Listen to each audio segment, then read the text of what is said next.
the Highway 12 Ghost Girl. Before we begin tonight's story, let me make one thing completely clear. I'm not telling you what to believe. I'm not claiming these clips are real ghosts or proof of the afterlife. But what you're about to hear are some of the most convincing, most unsettling, and hardest to explain encounters caught on camera in the last decade.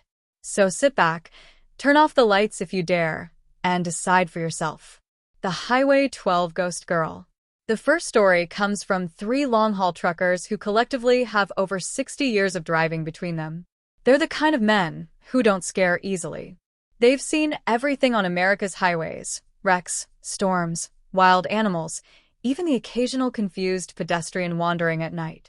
But nothing prepared them for what they saw on a remote stretch of Highway 12 in Mississippi. It was just after 2 a.m. The highway was empty, the sky moonless, and the only sound was the steady hum of diesel engines. The lead trucker, Ron, noticed something odd on the shoulder ahead, what looked like white fabric fluttering in the wind. At first, he thought it was a plastic bag caught in the weeds. But as the convoy approached, the shape began to move, stepping slowly onto the road. Ron instinctively hit the brakes. His dash cam recorded everything. Dude, stop," one of the truckers shouted over the radio. "What is that?" The figure drifted into the center of the lane. A young girl, no older than 15, wearing what looked like a pale, old-fashioned dress, the kind you'd see in a school photo from the 1960s. Her hair hung over her face. She didn't raise her hands. She didn't react to the blinding headlights. She just kept walking. Ron swerved, tires screaming, convinced he struck her. His trailer jolted violently, as if it clipped something. He immediately pulled over, shaken and pale, and the two trucks behind him stopped as well. They grabbed flashlights and began searching the road. The shoulder, the ditch, the tree line. Nothing. They called 911. Highway patrol arrived. A full search was done. Officers combed both sides of the highway.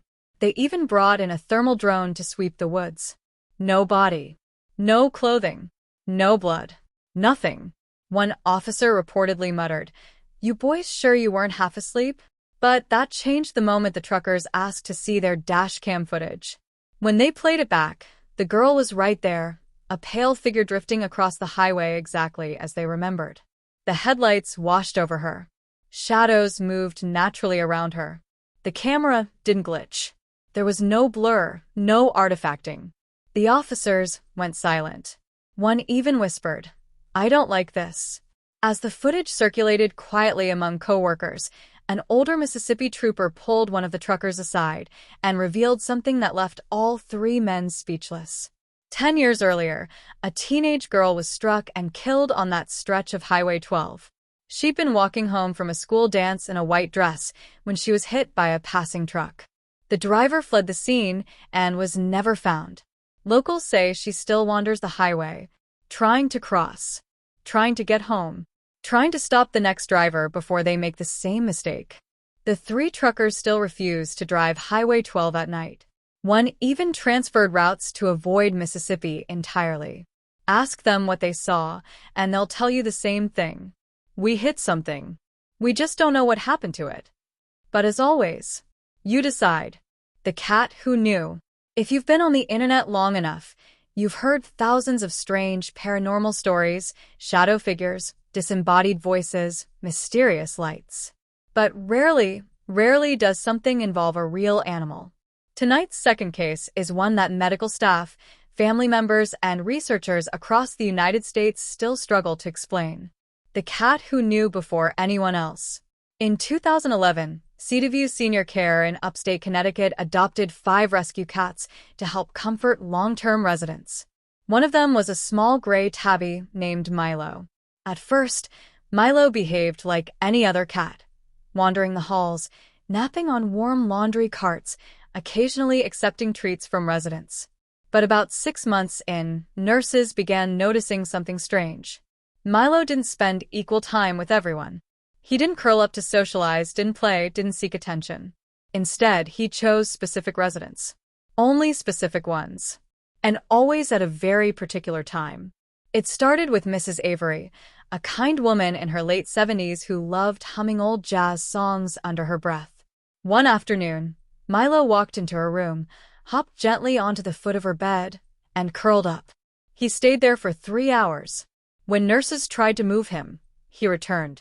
When they closed the door, he sat outside meowing. That evening, Mrs. Avery passed away peacefully in her sleep. The staff chalked it up to coincidence. But the same thing happened 4 days later, then again 2 weeks after that, and then again. Every resident Milo chose would pass away within 2 to 4 hours. Every single one. The nurses began documenting it out of curiosity, then out of concern, then out of disbelief. One entry read, Milo entered room 218 at 6:42 p.m. Does not normally visit this patient. He is pacing outside the door. Patient's vitals unstable. The patient passed at 8:11 p.m. Another entry. He growled when removed from Mr. Reed's room.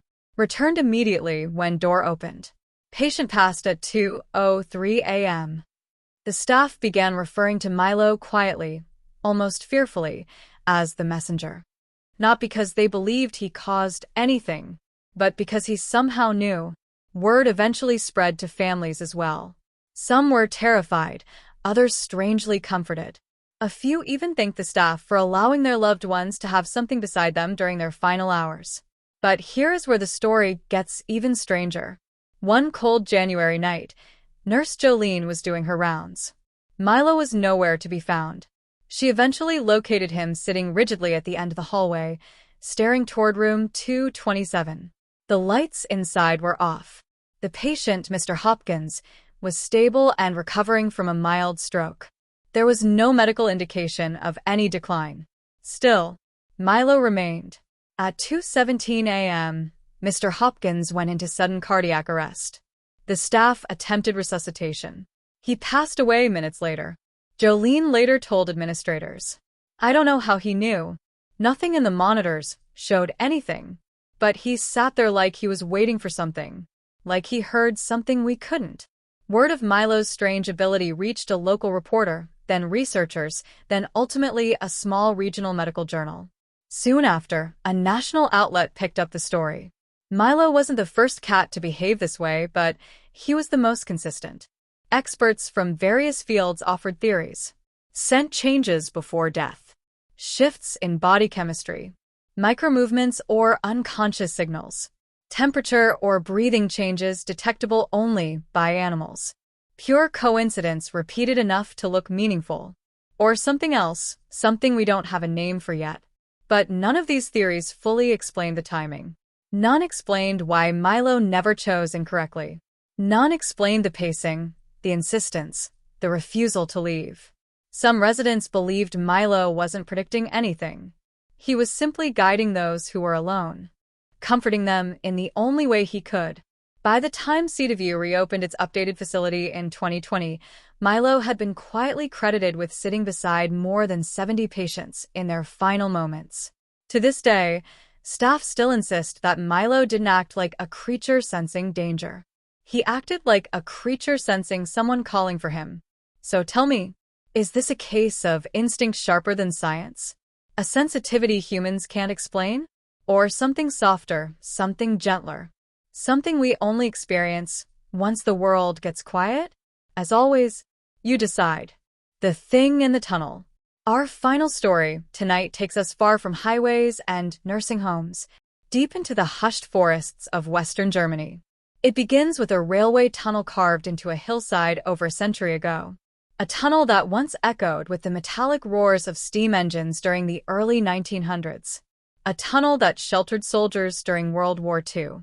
A tunnel long abandoned, sealed, forgotten, until a young woman named Elena went there one quiet autumn morning.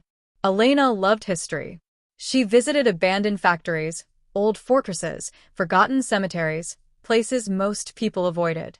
Not for thrills. Not for social media. Just curiosity.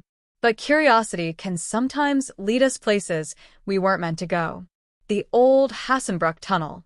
The Hassenbruck Tunnel stretches nearly 400 meters, long enough that once you enter, daylight quickly disappears behind you. Locals refuse to enter. Some said the air felt too heavy. Others said the acoustics were strange. Your footsteps echo too loudly, and yet sometimes you hear footsteps that aren't yours. So, when Elena arrived alone, holding nothing but her phone and a small flashlight, the air inside was still. Dust floated like snowflakes. Graffiti covered the walls. Her footsteps clicked rhythmically on the tracks. She videoed everything, narrating quietly as she walked deeper. For the first 50 meters, the tunnel looked normal: decay, rust, water stains. But halfway in, she paused. Her flashlight flickered. Her voice lowered to a confused whisper. Was that a breeze? There was no wind in a sealed tunnel. She kept walking. The darkness ahead of her thickened, swallowing the light. As she neared an old maintenance alcove carved into the stone wall, her phone picked up something pale, near the ground. At first, Elena thought it was trash. A plastic bag, maybe, or a piece of torn fabric. But then it moved, slowly, upward, as if something was standing up after lying on the tracks. Her flashlight caught a shape, thin, grayish, human-like, but warped in a way she couldn't understand. Elena gasped. Her phone tilted violently as her hands shook. On the footage, you can clearly hear the sound of something scraping metal, as if long fingernails or something like fingernails were dragging themselves upright using the rails.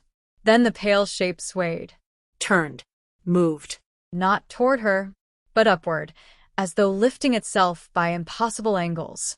Elena didn't wait.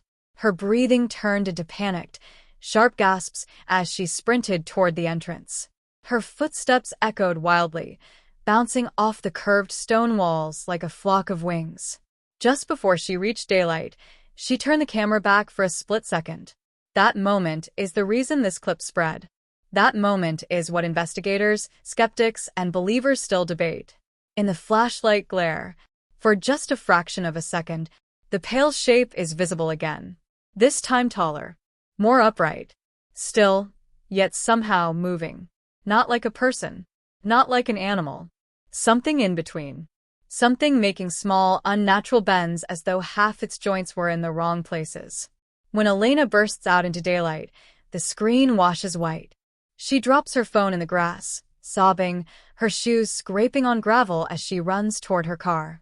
And then the video ends. The investigation. Elena sent the footage to a close friend. That friend sent it anonymously to an online paranormal forum. Comments flooded in. Looks like a crawler. Could be a person, but the body's shape is off. Why does it move like it's dislocating itself? That's not human. The proportions are wrong. Skeptics offered explanations. A trick of perspective. A collapsed person. A tall, thin animal. A glitch in the camera. But here's the piece most people missed. The Hassenbruck Tunnel had been sealed for over 30 years. Its entrance was reopened only a week before Elena visited for routine forest maintenance. No one was supposed to be inside. Nothing was supposed to be able to get inside. Or get out. Local authorities later checked the tunnel. They found no footprints besides Elena's. No bedding. No clothing. No animals. No sign of anyone living there. Just long scrapes on the stone wall near the tracks. Longer than human arms could reasonably reach. And deeper than fingernails could make. The question. So, what exactly did Elena capture? A person? An illusion? A trick of light? Some emaciated animal distorted by darkness? Or something older? Something that didn't want company in the dark? As always, you decide.